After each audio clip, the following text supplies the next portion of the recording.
Baik, assalamualaikum warahmatullahi wabarakatuh. Selamat pagi rekan-rekan peternak dimanapun Anda berada. Jumpa lagi di channel Kandang Bapak. Di pada hari ini saya akan membagikan bagaimana cara menanam pakcong ala kandang Bapak.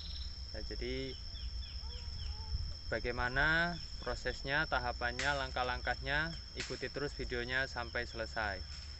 Baik, yang pertama adalah kita siapkan bibitnya. Bibitnya usahakan cari yang masih lumayan muda. Syukur masih ada tunasnya seperti ini ya. Terus di sini ada akar-akarnya.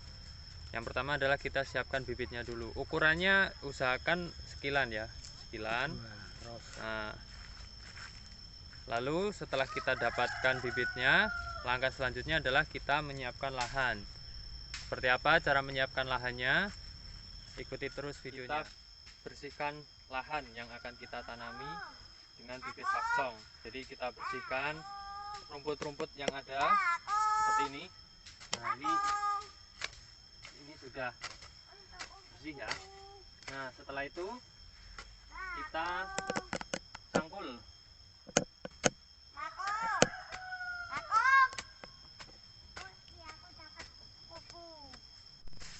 Setelah kita bersihkan lahan dari rumput-rumput yang ada di sekelilingnya, lalu kita cangkul. Nah, untuk mencangkulnya usahakan lebarnya sekilan ya, mengikuti ukuran daripada bibitnya.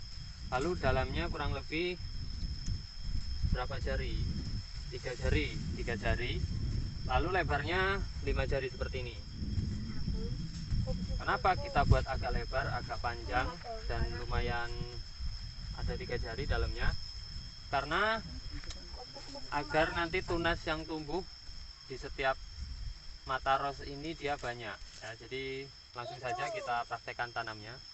Nah, jadi seperti ini ya. Nah, kita uruk, tapi tipis saja, jangan terlalu tebal, nanti takutnya tidak tumbuh tunasnya. Nah, seperti ini. Lalu kita kasih jarak seperti ini. Nah, kenapa kita kasih jarak ini, kita tidak tutup?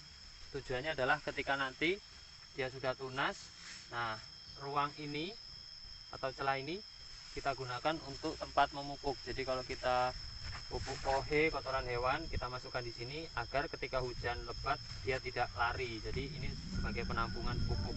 Nah, selesai. Itu saja cara menanam rumput pakcong ala kandang Bapak. Semoga bermanfaat untuk para penonton. Terima kasih sudah menonton. Sampai ketemu di video berikutnya.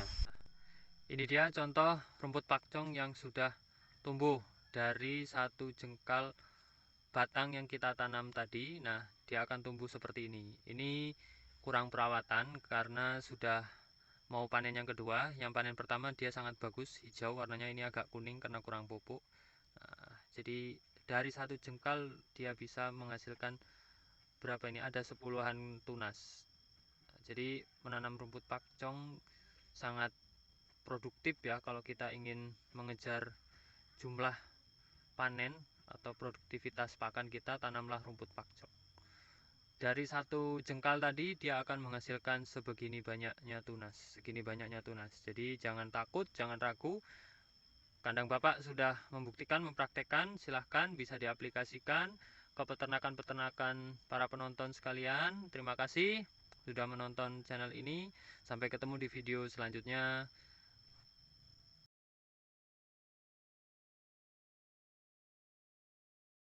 Baik, setelah kalian menyaksikan video tersebut, Bapak akan mengajak kalian untuk bagaimana menyusun teks prosedur dengan memperhatikan struktur dan unsur kebahasaan yang baik.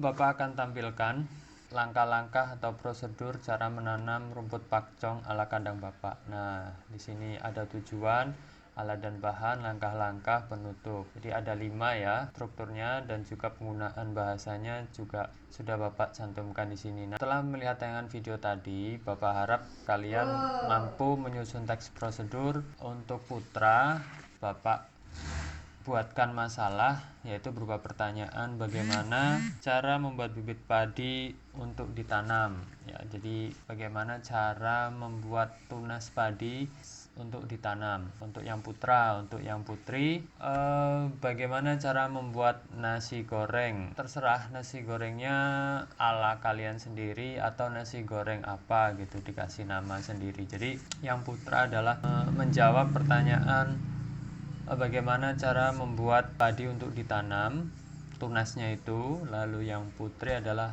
bagaimana cara membuat nasi goreng. Terserah nasi gorengnya mau dikasih nama apa gitu. Nah, untuk memudahkan kalian dalam menyusun teks prosedur tersebut, maka dalam pembelajaran ini Bapak menggunakan model discovery learning, yaitu buktian atau penemuan. Langkah yang pertama yaitu pemberian rangsangan, stimulasi. Tadi sudah di awal disajikan tayangan video, lalu setelah selesai Bapak juga sudah sajikan bagaimana cara membuat teks prosedur berdasarkan pengamatan video tersebut sesuai dengan struktur dan unsur kebahasaannya. Nah, lalu yang kedua adalah pernyataan identifikasi masalah. Nah, baru saja Bapak juga sudah memberikan sebuah pernyataan atau identifikasi masalah, yaitu yang pertama adalah untuk putra. Untuk siswa putra silahkan cari langkah-langkah atau prosedur bagaimana cara membuat bibit padi, itu tunasnya ya, biar bisa ditanam. Lalu untuk yang putri adalah bagaimana cara membuat nasi goreng.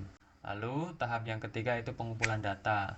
Nah, pada pengumpulan data ini Bapak sarankan kepada kalian carilah informasi terkait dari masing-masing masalah yang kalian dapatkan. Kalau putra dan putri kan berbeda. Carilah informasi tersebut dari narasumber yang ada. Bisa itu bertanya ke tetangga, bisa itu tanya kepada orang tua, bisa itu tanya kepada kakak, ataupun searching di Google. Silahkan bebas kalian kumpulkan data. Setelah kalian mempunyai data, jangan lupa data tersebut ditulis di buku, di kertas kalian dengan membuat lembar kerja seperti ini. Nah, di sini Bapak sudah tampilkan lembar kerja. Ini karena Bapak di laptop, jadi Bapak sajikan bentuk Word. Nanti kalian kalau di buku atau di kertas, kalian tulis saja di situ judulnya apa, lalu tujuannya, alat dan bahan, langkah-langkah penutup. Nah, ini dia lembar kerja yang harus kalian isi setelah mendapatkan informasi-informasi yang kalian dapatkan.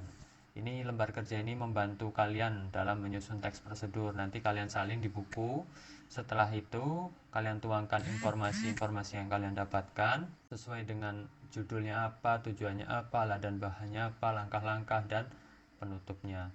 Lalu selanjutnya pengolahan data. Setelah data kalian peroleh tadi, setelah kalian salin di buku, lalu kalian olah data itu, kalian kembangkan menjadi sebuah narasi atau kalimat atau langkah-langkah teks prosedur. Misal, kalau tadi masalahnya adalah bagaimana cara membuat bibit padi.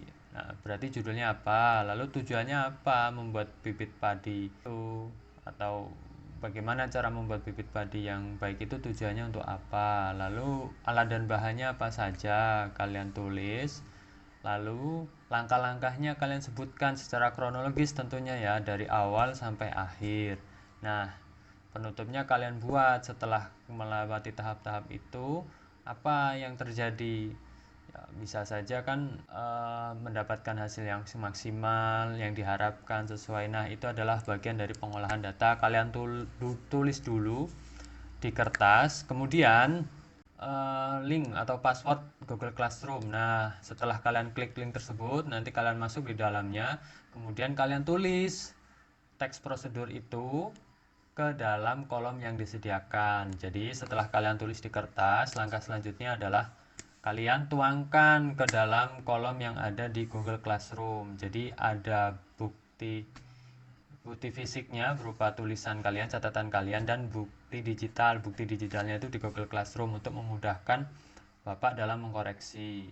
Nah, setelah melakukan pengolahan data, setelah kalian tulis, nah nanti dilakukan pembuktian. Nah, pembuktian itu adalah koreksi dari Bapak dan juga peserta didik. Apakah teks yang prosedur kalian buat itu sudah sesuai dengan struktur dan unsur kebahasaannya. Nah, pembuktian ini nanti akan ditulis pada kolom komentar. Nah, nanti silahkan rekan-rekan atau teman-teman yang lain bisa mengomentari hasil daripada teman lainnya. Begitupun Bapak nanti akan mengecek hasil kalian dengan memberikan komentar di kolom komentar. Nah, lalu yang keenam, nanti setelah Bapak koreksi, teman-teman juga mengomentari. Nah, kita ambil kesimpulan bagaimana cara menanam, cara membuat bibit padi yang baik dan benar atau yang efektif atau apa, dan bagaimana cara membuat nasi goreng yang enak atau yang lezat. Nah, kegiatan itu akan dituangkan di Google Classroom, di link juga ya. Lalu setelah selesai nanti kembali lagi ke WhatsApp group ya. Semoga dari langkah-langkah discovery learning ini kalian cukup memahami dan cukup jelas. Silahkan setelah pembelajaran dimulai kalian ikuti tahap-tahapannya, dan Bapak ucapkan semangat untuk belajar. Semoga kalian berhasil menemukan bagaimana cara menyelesaikan masalah yang Bapak berikan. Sampai ketemu di pembelajaran berikutnya. Selalu pantau grup WA. Jangan lupa tetap jaga kesehatan. Bapak akhiri, wassalamualaikum warahmatullahi wabarakatuh.